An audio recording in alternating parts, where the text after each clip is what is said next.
अस्सलाम वालेकुम। Programme night addition में हम आपको खुशामदीद कहते हैं। नाज़रीन, जब से पाकिस्तान में आम इंतखाबात की तारीख़ का ऐलान हुआ है तब से बड़ी सियासी जमातें छोटी सियासी जमातों के साथ जोड़ तोड़ कर रही हैं। मियाँ नवाज़ शरीफ ने वतन वापसी के बाद सिंध और बलूचिस्तान को फोकस किया तो चेयरमैन पीपल्स पार्टी बिलावल भुट्टो जरदारी भी अब सियासी दौरे कर रहे हैं। सिंध हो, KP हो, जहाँ भी वो जलसा करते हैं वहीं मुस्लिम लीग नून की मौजूदा तर्ज सियासत पर खुलकर बिलावल भुट्टो तनकीद कर रहे हैं। पीपल्स पार्टी और PTI की तरफ से मुसलसल लाडला प्लस के ताने मिल रहे हैं, मगर मुस्लिम लीग नून अभी तक इस तासुर की नफ़ी करने में नाकाम है। इसी तरह कल तक दूसरों के लिए बाप और बलूचिस्तान के लिए एवर ग्रीन इलेक्टेबल्स की हिमायत को गलत कहने वाली मुस्लिम लीग नून भी उन्हीं सियासतदानों के दरवाजे खटखटा रही है। कोई ज़्यादा पुरानी बात नहीं है जब मरीम नवाज़ हर प्रेस कॉन्फ्रेंस और मीडिया टॉक में बाप पार्टी और उसकी हिमायत लेने वालों पर जुमले कसती थी। अब सवाल उठता है कि बाप के वोट और हिमायत अगर कल PTI और पीपल्स पार्टी के लिए बुरी थी तो आज वही बाप पार्टी के लोग मुस्लिम लीग नून के लिए कैसे अच्छे हो गए। सवाल ये भी है कि कल तक वोट को इज्जत दो का नारा लगाने वाली मुस्लिम लीग नून क्या आज सिर्फ पावर पॉलिटिक्स के लिए नज़रिए से खाली हो चुकी है। सियासी मुखालिफिन नून लीग पर यह तनकीद कर रहे हैं कि पंजाब को छोड़कर दूसरे सूबों का रुख करना इस बात का सबूत है कि अपने गढ़ पंजाब में मुस्लिम लीग नून अपनी मकबूलियत PTI के हाथों खो बैठी है। इसीलिए नवाज़ शरीफ को ये मशवरा दिया गया है कि वो इक़्तिदार तक पहुँचने के लिए दूसरे सूबों से भी थोड़ा थोड़ा अपना हिस्सा निकालें। अब सवाल ये उठता है कि क्या इलेक्टेबल्स को साथ मिलाकर मुस्लिम लीग नून की सादा अक्सरियत की ख्वाहिश पूरी हो पाएगी। दूसरे सूबों में इत्तेहाद करने वाली मुस्लिम लीग नून की पंजाब के हवाले से क्या सियासी हिकमत अमली है। सियासी मुखालिफिन की तरफ से इलेक्शन को वक्त से पहले सिलेक्शन प्लस कहने को नून लीग कैसे देख रही है और अपने खिलाफ बनने वाला जो बयानिया है अभी तक नून लीग इससे काउंटर क्यों नहीं कर पाई है। इसी पर मैं बात करूंगी। मुस्लिम लीग नून के रहनुमा राना एहसान अफजल साहब मुझे ज्वाइन कर रहे हैं। अस्सलाम वालेकुम, बहुत बहुत शुक्रिया राना साहब आपका। राना साहब, कल तक आप कहते थे, मरीम नवाज़ कहती थी कि जो पार्टी छोड़कर गया जो लोटा है इन लोटों, अवाम से कहती थी, अवाम से रिक्वेस्ट करती थी कि आप मुझसे वादा करें आप इन लोटों को वोट नहीं देंगे, इन लोटों की जगह बाथरूम में है, हमारी पार्टी में नहीं है। तो आज वही लोटे जो हैं वो दोबारा आप लोगों के साथ शामिल हो रहे हैं। वो लोग जिन्होंने मुश्किल वक्त में आप लोगों को छोड़ा 2018 में, अपनी ही पार्टी के खिलाफ उन्होंने बगावत की और बाप पार्टी एक बन गई, आप लोगों की हुकूमत वहां पर गिराई, उन्हीं लोगों को आज लोग आप शामिल कर रहे हैं। इतनी क्या मजबूरी है आप लोगों की? बिस्मिल्लाहिर्रहमानिर्रहीम। देखें, बिल्कुल आपने ये जो क्लिप दिखाए ये आज से 4-5 साल पहले के क्लिप्स थे और उस वक्त वो बिल्कुल इसी तरह की सूरत हाल थी। लेकिन पिछले 17-18 महीनों के अंदर काफी चीजें तब्दील हुई। नो कॉन्फिडेंस मोशन के अंदर MQM जो है वो इत्तेहादी हुकूमत बनी। बाप के साथ जो बलूचिस्तान अवामी पार्टी है उसने भी PTI का साथ छोड़ा। फिर इन 16 महीनों में हमने बलूचिस्तान अवामी पार्टी के साथ बहुत सारे काम इकट्ठे मिलकर किए। रिकॉर्ड उनमें एक काम था, तो वो एक जाहिर सी बात है 5 साल पुरानी जो आपने बातें चुनाई और आज में बहुत चीजें तब्दील हो गई हैं। लेकिन वक्त गुजरने के साथ नजरियात तो नहीं बदलते, पार्टी पॉलिसीज तो नहीं बदलती हैं, लोटे तो लोटे ही रहते हैं। नहीं, बिल्कुल। तो कुछ लोग तो हमारी जमात में देखिए बलूचिस्तान के अंदर PMLN के जो है उसमें काफी स्पेस मौजूद है। तो जो लोग बाप पार्टी को छोड़ के PMLN में वापस आए हैं और पहले भी PMLN में थे, उनको वेलकम किया गया। वहां स्पेस मौजूद है, जगह मौजूद है और इस बात स्पेस की नहीं होती। आपको बलूचिस्तान की सियासत ही ऐसी है, बलूचिस्तान की जो सियासतदान है वहां की सियासत ये डिमांड करती है कि उनके साथ जाओ जिनके साथ हवाओं का रुख है, जिसने सूबे में हुकूमत करनी है, जो बना सकेगी या जिसने विफाक में हुकूमत करती है। तो बलूचिस्तान की सियासत रही है कि वो लोग हमेशा उसी पार्टी को ज्वाइन करते हैं जो हुकूमत बना रही होती है। डेफिनेटली जो PMLN है मियां साहब की वापसी के बाद बहुत मुतहरिक है। पंजाब में हम लोग कंफर्टेबल फील करते हैं। हम समझते हैं कि हम 2/3 अक्सरियत लेंगे पंजाब के अंदर सूबाई असेंबली में। जनूबी पंजाब में अभी भी आपको इलेक्टेबल्स की जरूरत है। वहां भी आप लोगों को इल्हाक करना पड़ेगा इस्तेहकाम पाकिस्तान पार्टी के साथ। देखें, ये अभी चीजें फाइनल शक्ल अभी इख्तियार नहीं की, क्या आगे होता है। लेकिन मैं ये कह रहा था कि पंजाब में हम कंफर्टेबल फील करते हैं। हम समझते हैं कि हम पंजाब में मेजॉरिटी के साथ हुकूमत बनाएंगे। उसके बाद हमारा ये इलेक्शन की स्ट्रेटजी है कि हमने सिंध से भी सीट्स निकाल ली हैं, हमने बलूचिस्तान से भी सीट्स निकाल ली हैं, हमने केपीके से भी सीट्स निकाल ली। और जो इलेक्शन के अंदर अलायंसेस, जो जमातें हमारे साथ मुकाबले में नहीं है वजारत उज़्मा के लिए, उनके साथ हमारी एक अलायंस बन सकती है कि हम मिलके जो है इलेक्शन लड़े, हम एक दूसरे के वोट काटे ना, एक दूसरे को सपोर्ट करें और वहां सूबों के अंदर भी एक अच्छी मेजोरिटी ले सके या अलायंस के साथ हुकूमत फॉर्म कर सके। तो मतलब कि सिंध में भी अभी चैलेंज है आप लोगों के लिए, केपी में भी और बलूचिस्तान में भी। अभी पंजाब का तो बता दिया कि आप लोग कंफर्टेबल हैं पंजाब में, इसका मतलब ये हुआ कि सिंध, केपी और बलूचिस्तान चैलेंज है आप लोगों के लिए, इसलिए लोगों से आप लोग अलायंस कर रहे हैं। चैलेंज था। बलूचिस्तान इंशाल्लाह ताला पीएमएलएन का होगा, पीएमएलएन उधर सूबाई हुकूमत फॉर्म करेगी बलूचिस्तान में मियां साहब के इस दौरे के बाद। जहां तक सिंध की बात है, इंशाल्लाह हम कराची से सीटें निकालेंगे, सिंध में भी पीएमएलएन की नुमाइंदगी होगी। हमारी कोशिश होगी कि जो रूरल सिंध है, जो बाकी जो इंटीरियर सिंध है, वहां भी कैंडिडेट्स हम खड़े करें। और अगर उसी एमक्यूएम के साथ मिलकर सीटें, उसी एमक्यूएम के साथ मिलकर आपने कराची से सीटें निकालनी है, जो कल तक जिम्मेदार थी तहरीक इंसाफ के साथ जब वो इत्तेहादी थे, मुल्की खराब हालात का जिम्मेदार थी, वो जितने भी मुल्की फैसले थे बकौल आप लोगों के मुल्क का बिल्कुल ही बेड़ा गर्क करके रख दिया इन लोगों ने। ये वही एमक्यूएम है जो तहरीक इंसाफ की इत्तेहादी थी और इस मुल्क के खराब हालात का जिम्मेदार थी, उन्हीं के साथ मिलकर सीट्स निकालेंगे आप लोग? ये वही एमक्यूएम है जिसके साथ हमने मिलकर 16 महीने हुकूमत की, और ये वही एमक्यूएम है कि जिसके साथ हमारा मुकाबला नहीं है वजारत उज़्मा का।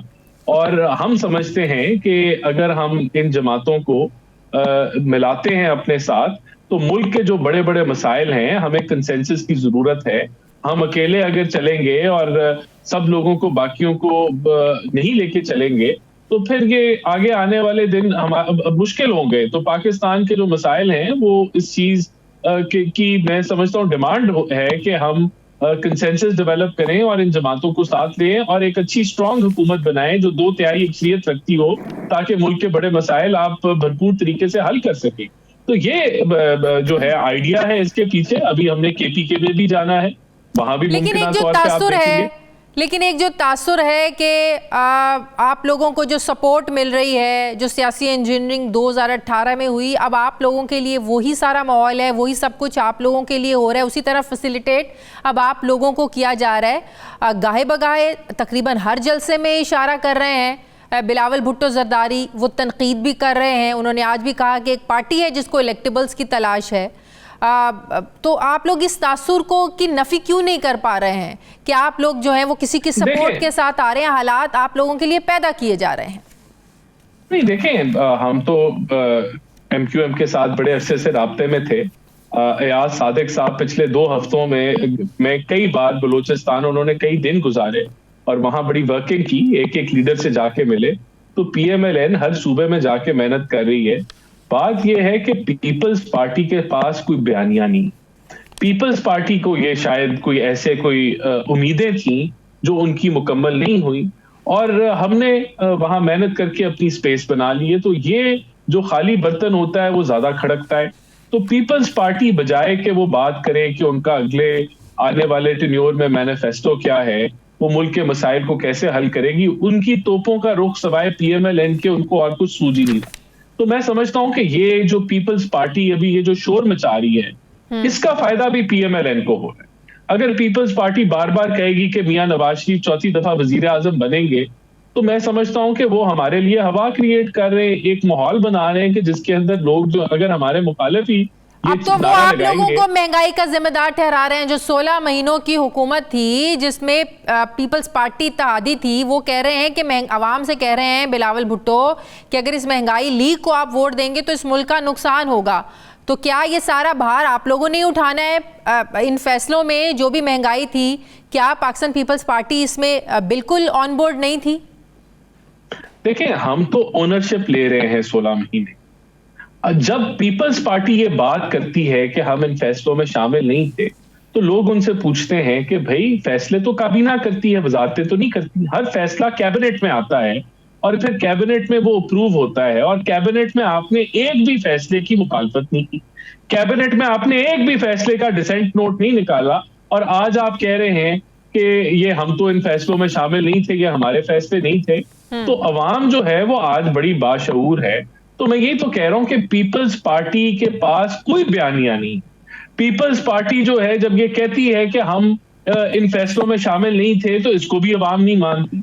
पीपल्स पार्टी जब कहती है कि लेवल प्लेइंग फील्ड नहीं है और मियां नवाज शरीफ चौथी दफा वजीर आजम बनने जा रहे हैं, तो उसका फायदा भी हमें होता है। तो मैं समझता हूं कि पीपल्स पार्टी के पास कोई स्ट्रेटेजी ही नहीं है कि आगे उन्होंने इलेक्शन में कैसे जाना है। वो तो उन्होंने तो एक रोना चौथी डाला बार हुआ है। वजीर आजम बनने की जब बिलावल बात करते हैं तो वो सिलेक्शन की बात करते हैं, वो कोई मेरिट की बात नहीं करते हैं। वो ये नहीं कहते हैं कि हाँ अवाम के वोटों, अवाम की सपोर्ट इतनी है कि वजीर जो है नवाज शरीफ चौथी बार वजीर आजम बनने जा रहे हैं, वो तो सिलेक्शन की बात करते हैं। नहीं, इसको तो देखें, आखिर लोगों ने वोट डाले हैं, हम इलेक्शन की तरफ जा रहे हैं।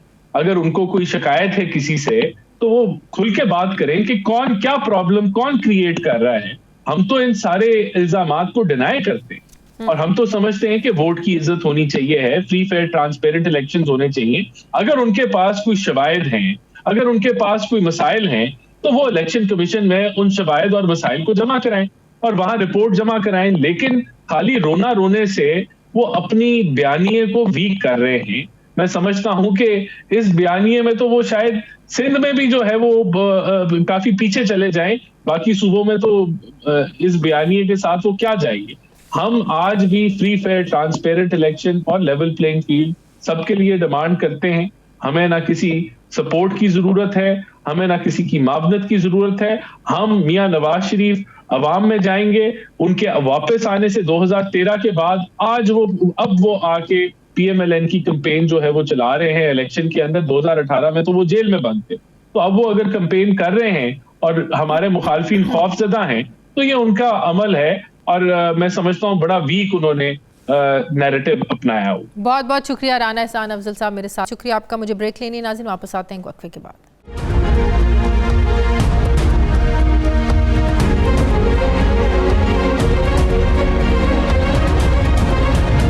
नाज़रीन, ये कोई ज़्यादा पुरानी बात नहीं है जब पाकिस्तान में सियासी तक़सीम ने सियासी दुश्मनी का रूप धारा, और वह नुक्ता था जब PTI हुकूमत के ख़िलाफ़ तहरीक अदम एतमाद का प्लान सामने आया और इस सियासी प्लान का टिपिंग पॉइंट सिंध हाउस से हुकूमती जमात के MNAs बरामद होना था। अगरचे 16 महीनों की हुकूमत इत्तेहादियों की हुकूमत थी, लेकिन इसमें लीडर ऑफ द हाउस और अहम वजारतें मुस्लिम लीग नून के पास रहीं। मगर इस 16 महीनों की हुकूमत में पीपल्स पार्टी किसी तौर पे पीछे नहीं रही। लेकिन अगर ये कहा जाए कि इमरान खान की हुकूमत गिराने से लेकर महंगाई के जितने मुश्किल फ़ैसले थे उन सब में पाकिस्तान पीपल्स पार्टी जमकर खड़ी थी, तो ये कहना गलत नहीं होगा। बात वही है कि जब रेवड़ियाँ बांटने की बात आती है तो मुड़ मुड़ कर अपनों में बांटी जाती रही। ऐसा हिसाब यहाँ पर भी हुआ। हालांकि पाकिस्तान पीपल्स पार्टी एक अहम इत्तेहादी थी और हर फैसले में इनके साथ खड़ी थी। अब आम बात यह है कि 16 महीनों तक एक दूसरे के साथ चलने वाले अब एक दूसरे पर लफ्जी गोलाबारी कर रहे हैं। बिलावल भुट्टो पहले ही नून लीग को महंगाई लीग और नवाज शरीफ को लाडले का लक़ब दे रहे हैं। अब लीगी क़यादत जब से बलूचिस्तान गई है, बाप पार्टी के लोग शामिल हुए हैं नून लीग में, इस पर भी पाकिस्तान पीपल्स पार्टी बहुत तनकीद कर रही है। बिलावल भुट्टो कह रहे हैं कि मियाँ साहब अपने बलबूते पर सियासत करें, किसी और को ना कहें कि मेरे लिए सियासत करो। कल एबटाबाद जलसे में भी ये कहा बिलावल भुट्टो जरदारी ने कि मुल्की मसाइल के हल के लिए अब नई सियासत और नई क़यादत की ज़रूरत है। पुराने सियासतदानों को घर बिठाना पड़ेगा। क्या कहा बिलावल भुट्टो जरदारी ने कल, जरा देखिए। वही पुरानी सियासत जो अवाम को आउट रखता है और किसी पीछे वाले कमरा में बैठकर सारे फैसले किए जाते हैं, बाद में आपको बताया जाता है ये आपका वजीर आजम। इससे बेहतर कि हम किसी को दूसरी बार वजीर आजम बना दे या किसी को चौथा बार वजीर आजम बना दे जिसको मौका ही नहीं मिला है। एक बार मौका दीजिए, ये मेरा आपसे वादा है, मैं आपको मायूस नहीं करूंगा। आज फिर बिलावल भुट्टो जरदारी ने कहा कि एक जमात को इलेक्टेबल्स की तलाश है, जो मुस्लिम लीग नून या महंगाई लीग में जाएगा वो इलेक्टेबल नहीं रहेगा। क्या कहा बिलावल ने, जरा सुनिए। हम बाकी सियासी जमातों को कहते हैं कि आप ही पाकिस्तान के अवाम पे भरोसा करें, दाएं बाएं ना देखे, अगर एक बार फिर किसी को मुसल्लत किया जाता है, अगर एक बार फिर इलेक्शन नहीं सिलेक्शन होता है, तो फिर उसका नुकसान पाकिस्तान के अवाम उठाएंगे। ये इलेक्टेबल्स की सियासत शायद चलता था, मगर मैं इतना ही कहूंगा कि जो सियासतदान मुस्लिम लीग महंगाई लीग में शामिल होंगे वो तो इलेक्टेबल्स नहीं रहेंगे। इसी पर बात करने के लिए पाकिस्तान पीपल्स पार्टी के सीनियर रहनुमा कमर जमान कायरा साहब मुझे ज्वाइन कर रहे हैं। अस्सलाम वालेकुम, बहुत बहुत शुक्रिया कायरा साहब आपका। कायरा साहब, क्या पाकिस्तान पीपल्स पार्टी ये वाकई एक्सेप्ट कर चुकी है कि इस बार वाकई मौका दिया जा रहा है नून लीग को, नवाज शरीफ को चौथी बार वज़ीर आज़म बनने का? क्योंकि जब भी बिलावल भुट्टो तकरीर करते हैं, तनकीद करते हैं, उससे यही तासुर मिलता है कि वो बात कर रहे हैं कि जिस तरह सियासी इंजीनियरिंग 2018 में इमरान खान के लिए हुई, PTI के लिए हुई, वैसा ही माहौल अब बनाया जा रहा है नून लीग के लिए।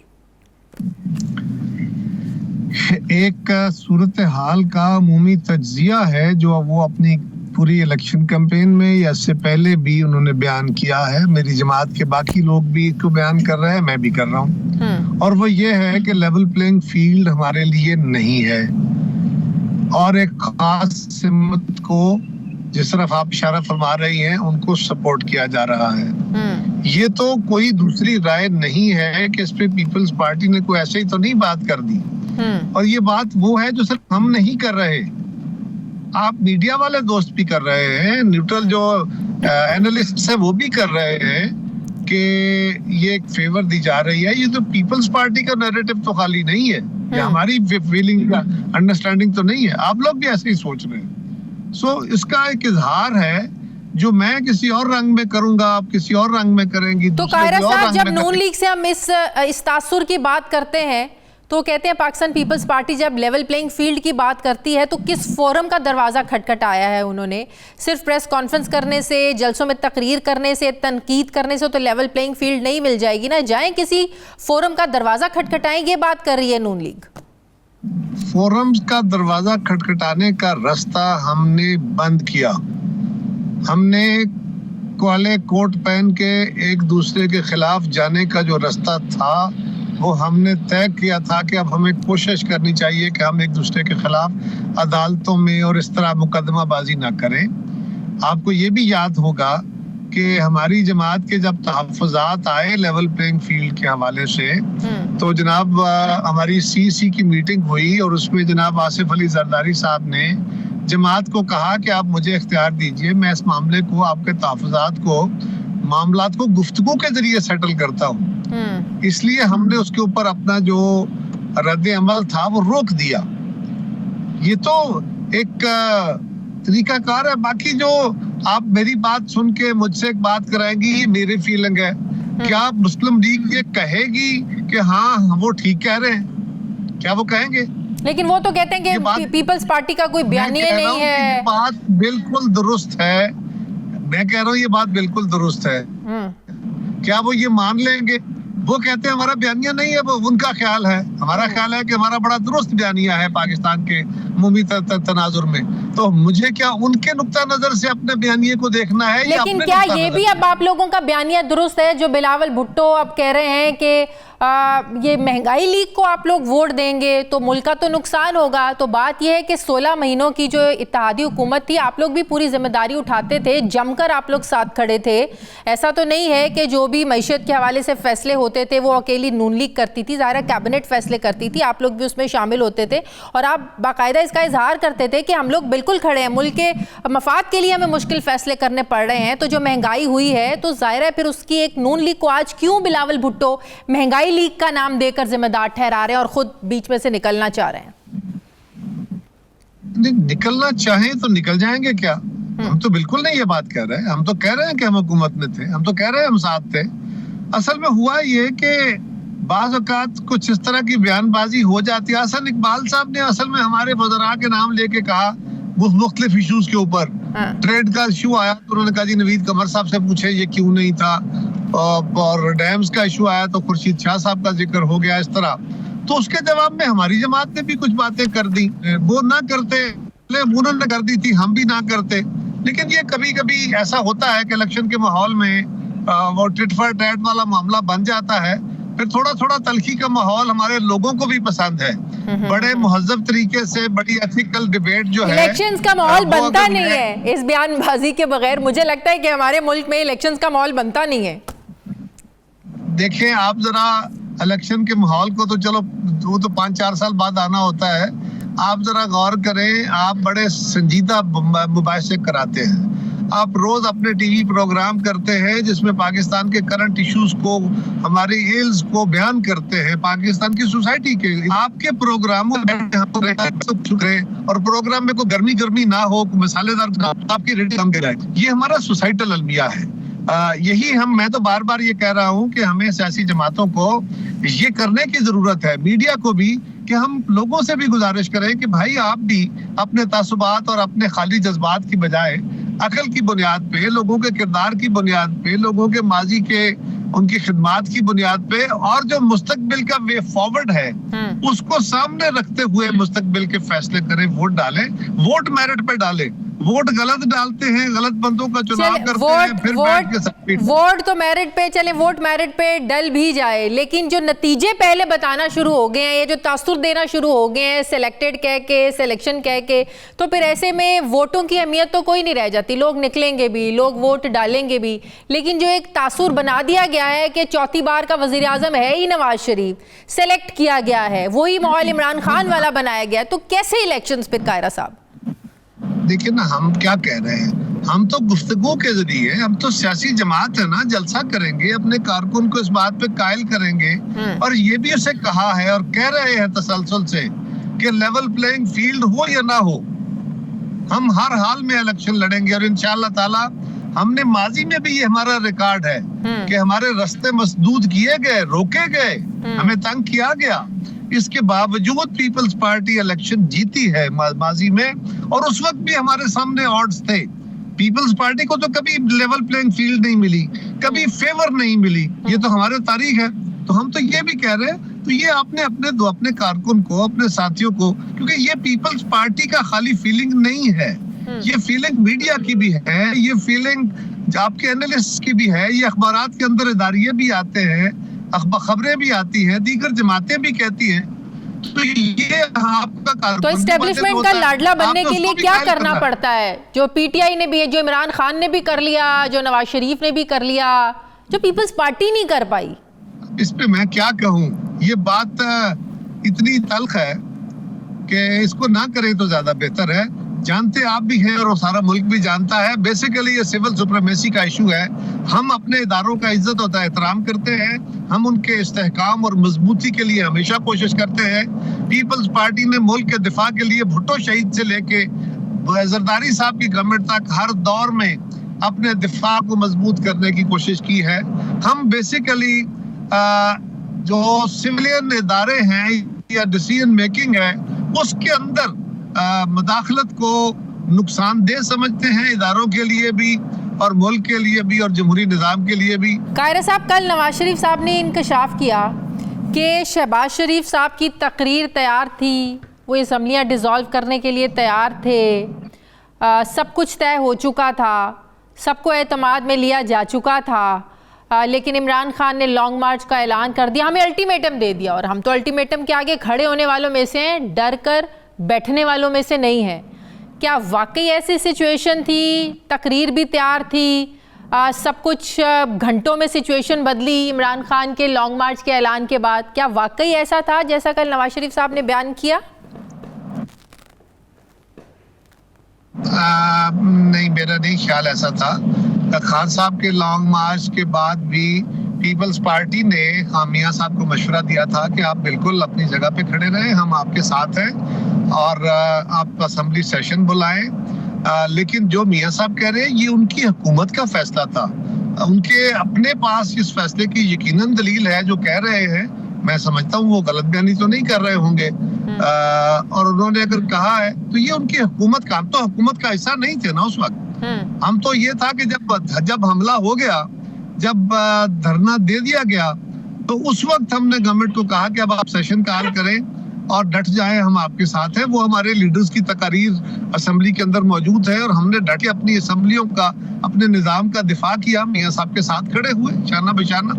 लेकिन उनका अपना क्या फैसला था, अगर कोई इंटरनल, क्योंकि इस तरह का फैसला करके आप उसको पब्लिक तो नहीं करते, सबके साथ शेयर तो नहीं करते।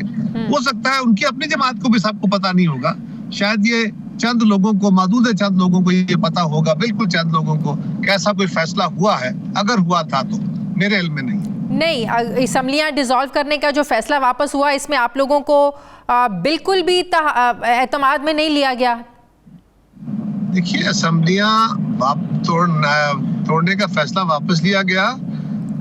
मैंने तो अर्ज किया ना कि मेरे इल्म की हद तक तो मुझे भी इतना इल्म है कि धरना हो गया, शुरू हो गया, वो आके बैठ गए और उसके बाद मियां साहब जो थे वो सेशन प्रोरोग करना चाहते थे। खुर्शीद शाह साहब ने जाके उन्हें समझाया कि मियां साहब ये न करें। पार्टी की तरफ से शाह साहब ने उनको इस बात पे कायल किया कि आप असेंबली का सेशन कॉल करें, बल्कि ज्वाइंट सिटिंग कॉल करें और डट जाएं इस पे, हम आपके साथ हैं, हम असेंबलियों पे, निजाम पे हमला नहीं होने देंगे। इस बात पे हमने कायल किया था। मैंने कहा कि जहां तक ताल्लुक असेंबली डिसॉल्व धरना देने की तो नौबत ही नहीं आई। 25 मई को आपको पता है उन्होंने तो घर से ही नहीं बाहर निकलने दिया गया। धरना क्या उन्होंने देना था, पीटीआई वालों ने, कायरा साहब, उनको तो घरों से वापस निकलने ही नहीं दिया गया घर से। धरना किसने दिया? कब? ये 25 मई की, जब 25 मई के लिए निकले नहीं थे इमरान खान धरना देने के लिए, तब की तो मियां नवाज शरीफ साहब बात कर रहे हैं। जब आप लोगों ने अदम एतमाद के बाद हुकूमत बना ली, उसके बाद असेंबलियां डिसॉल्व करने के लिए तैयार थे वो ये बात कर रहे हैं। कौन तैयार थे? मियां साहब? जी, नून लीग तैयार थी। देखिए, मैं अर्ज करता हूँ, नून लीग नहीं, वो तो एक इत्तेहादी हुकूमत थी, उसमें तो सब लोगों की राय थी और इसके ऊपर तो बाकायदा पीडीएम के और इत्तेहादी हुकूमत के बाकायदा सेशंस हुए, तय हुआ और हमने बिलाशुबा ये पहले जब हमने अदम एतमाद किया तो हमने ये ऐलान किया था कि हम 2.5-3 महीने के अंदर अंदर जो कानून में गलतियां इमरान खान साहब ने कर रखी हैं, जो इलेक्टोरल लॉज में खराबियां की हैं, उनको दुरुस्त करके इलेक्शन कमीशन को एम्पावर करने का कानून तय करके हम इलेक्शन की तरफ जाएंगे। ये तय करके हम आए थे। जब इस फैसले को विड्रा किया तो उसकी वजाहत हम 10 दफा मुस्लिम लीग भी कर चुकी, पाकिस्तान पीपल्स पार्टी भी कर चुकी, मौलाना फजलुर रहमान साहब भी कर चुके, बाकी भी इत्तेहादियों ने एक नहीं 15-15, 20-20, 50-50 प्रोग्राम्स में की कि क्यों हमने ये फैसला किया। इसलिए कि उस वक्त हम समझ रहे थे और सारे समझ रहे थे कि इमरान खान साहब जो निजाम पीछे छोड़ गए हैं, अगर हम फौरी तौर पर रिजॉल्व करके और इलेक्शन की तरफ जाते हैं तो केयर टेकर गवर्नमेंट में इस्तेदाद नहीं होगी कि वो इस सूरत हाल को संभाला दे सके। बहरहाल ये आपकी वजह है, ये वजूहात आप लोग बता रहे हैं, लेकिन जो नवाज शरीफ साहब ने कल वजह बताई, उन्होंने सिर्फ अल्टीमेटम एक वजह बताई कि उन्होंने हमें, इमरान खान ने हमें अल्टीमेटम दे दिया, हमें डरा दिया, हमें धमकी दे दी, तो हम धमकियों के आगे डरने वाले नहीं हैं, इसीलिए सारा। उन्होंने ऐसी कोई बात नहीं की कि मैशत को हमने बचाना। धमकियां भी उसका एक और भी याद रखिए, एक है संजीदा पॉलिटिकल डिसीजन मेकिंग फैक्ट्स के ऊपर। हाँ। दूसरा है कि आप आपका पब्लिक नैरेटिव, उसमें कई चीजें आप बयान करते हैं, कई बयान नहीं करते। अब आपने मुझसे पूछा तो मैं तफसील में वो बातें बयान कर रहा हूँ जो मियां साहब ने मुनासिब ना समझा होगा और उन्होंने वो कह दिया कि खान साहब अल्टीमेटम दे के बैठे थे। ठीक है, बहुत बहुत शुक्रिया। पाकिस्तान पीपल्स पार्टी के रहनुमा कमर जमान कायरा साहब मेरे साथ थे। मुझे ब्रेक लेनी, नाज़रीन वापस आते हैं वक्फे के बाद।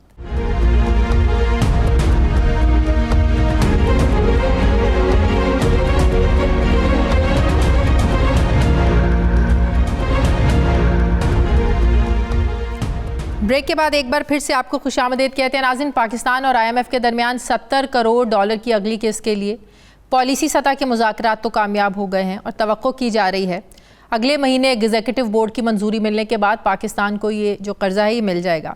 इस पेशरफ्त पर निगरान हुकूमत तो खुश है, मगर आम आदमी के जहन में कई सवालात हैं। सबसे बड़ा सवाल यह है कि IMF और पाकिस्तानी हुकाम के दरमियान कामयाब डील के बाद आम आदमी को क्या रिलीफ मिलने जा रहा है? क्या आसमान से बातें करती महंगाई का ग्राफ नीचे आ पाएगा? गरीब आदमी को 2 वक्त की रोटी उसकी पूरी हो सकेगी?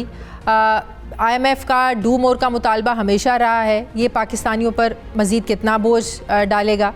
जिस तरीके से बिजली और गैस की कीमतों में इजाफे के इंडिकेशंस आ रही हैं, क्या आम सार्फिन ये भारी भरकम बिल्स अदा कर पाएंगे? गर्मियों में बिजली के बिल और सर्दियों में गैस जो हमें नहीं मिल रही है उसका भी हमें बिल देना पड़ेगा। इसके साथ एक सवाल और उठ रहा है, जब से निगरान हुकूमत आई है बैरूनी सरमायाकारी लाने का बहुत ज़्यादा शोर है, मगर ये सरमायाकारी कब आएगी इस पर मैं बात करूँगी। मुझे ज्वाइन कर रहे हैं माहिरे मौशियात डॉक्टर खाकान नजीब साहब। अस्सलाम वालेकुम, बहुत बहुत शुक्रिया डॉक्टर साहब आपका। डॉक्टर साहब, बड़ी अच्छी बात है कि IMF के पॉलिसी सतह के मुज़ाकरात तो कामयाब हो जाएंगे, दिसंबर में पाकिस्तान को जो कर्ज़ की किस्त है वो भी मिल जाएंगी, लेकिन आम आदमी वाकई ये सोचने पर मजबूर है कि क्या इस डील के असरात जो हैं, ये जो कर्ज़ की किस्त मिलनी है, आम आदमी पर क्या असरात पड़ेंगे? क्या इसका नतीजा बिजली और गैस महंगी होने की सूरत में ही हमें मिलेगा?